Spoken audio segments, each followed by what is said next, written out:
Hai semuanya, selamat datang di channel ini.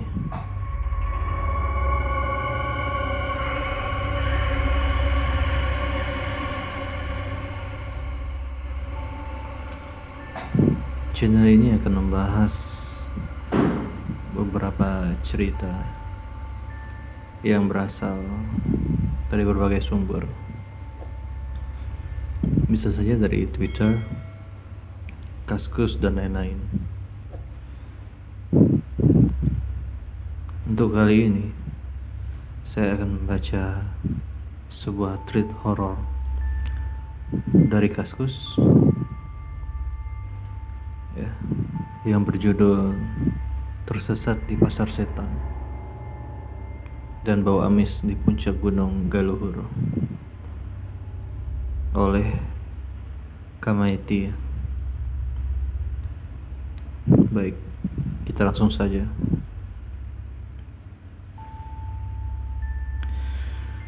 Di tengah udara dingin dan gerimis, Reza, Anto, dan Dimas tetap melanjutkan perjalanan untuk mencapai puncak Gunung Galuhur. Sudah hampir 2 jam lebih, mereka bertiga melakukan pendakian hingga akhirnya malam tiba dan mereka memutuskan untuk beristirahat dan membuat tenda di dekat lembah.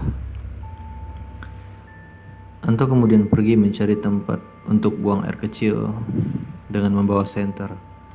Ya, di antara ketiganya memang Anto lah yang paling cukup berpengalaman dalam hal mendaki gunung.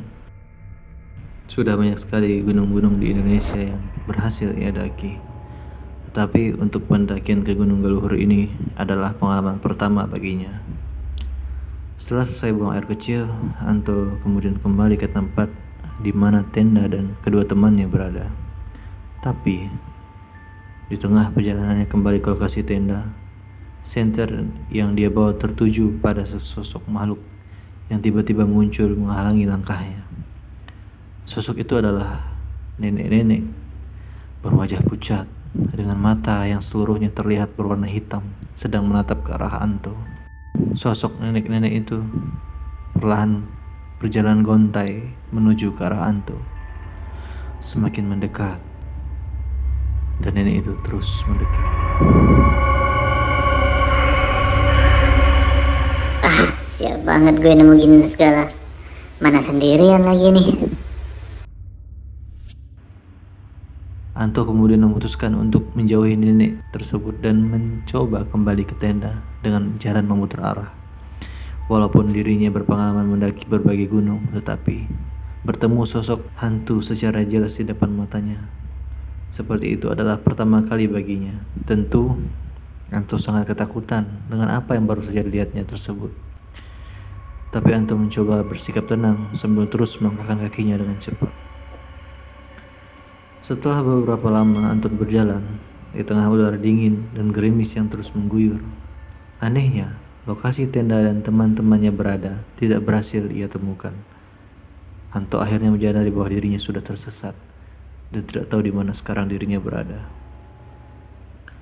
Di tengah kepanikan dan keputusasaannya, tiba-tiba dirinya mendengar suara begitu ramai riuh, semacam ada pesta yang sedang diadakan, tapi entah di mana dan bagaimana bisa ada keramaian di tengah hutan seperti itu.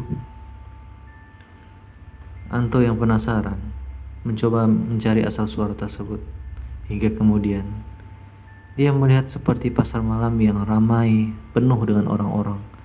Tanpa pikir panjang, Anto kemudian mendekat ke pasar malam tersebut.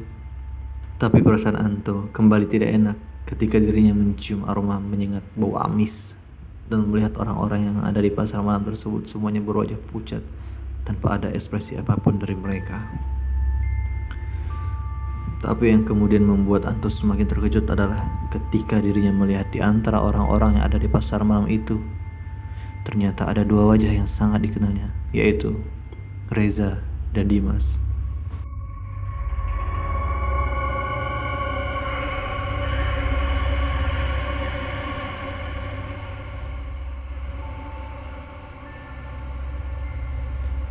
Anto mendekati mereka berdua dan meminta untuk segera meninggalkan tempat tersebut, tapi mereka hanya tersenyum dan menggeleng-gelengkan kepalanya. Lalu mereka berkata, "Cepatlah pergi sekarang. Cari 2 pohon besar di utara, lalu ikuti aliran air kecil di sampingnya. Nanti kamu akan sampai di bawah, dan tolong kabarkan jika kita ada di sini.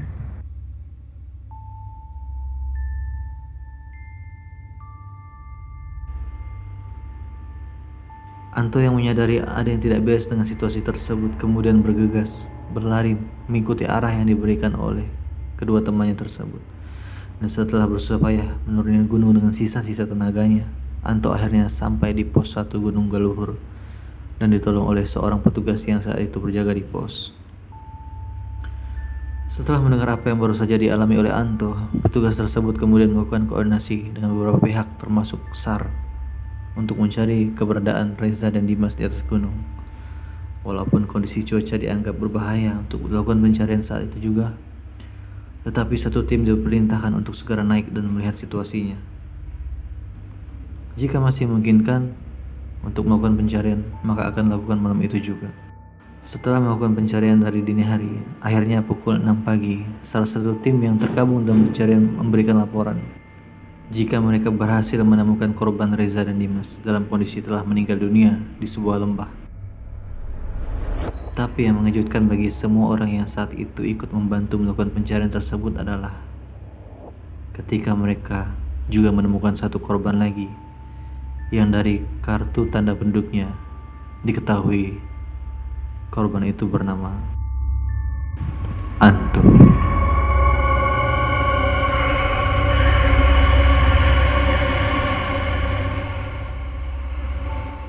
Jadi dalam cerita ini dapat dikatakan Anto yang melihat teman-temannya itu ada di pasar malam, lalu teman-temannya mengarahkan Anto untuk mencari bantuan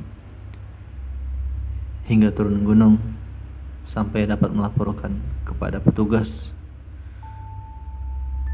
Ternyata Anto ini juga merupakan salah satu korban yang meninggal pada saat itu. Lalu, siapa yang turun dari gunung dan melaporkan kepada petugas saat itu?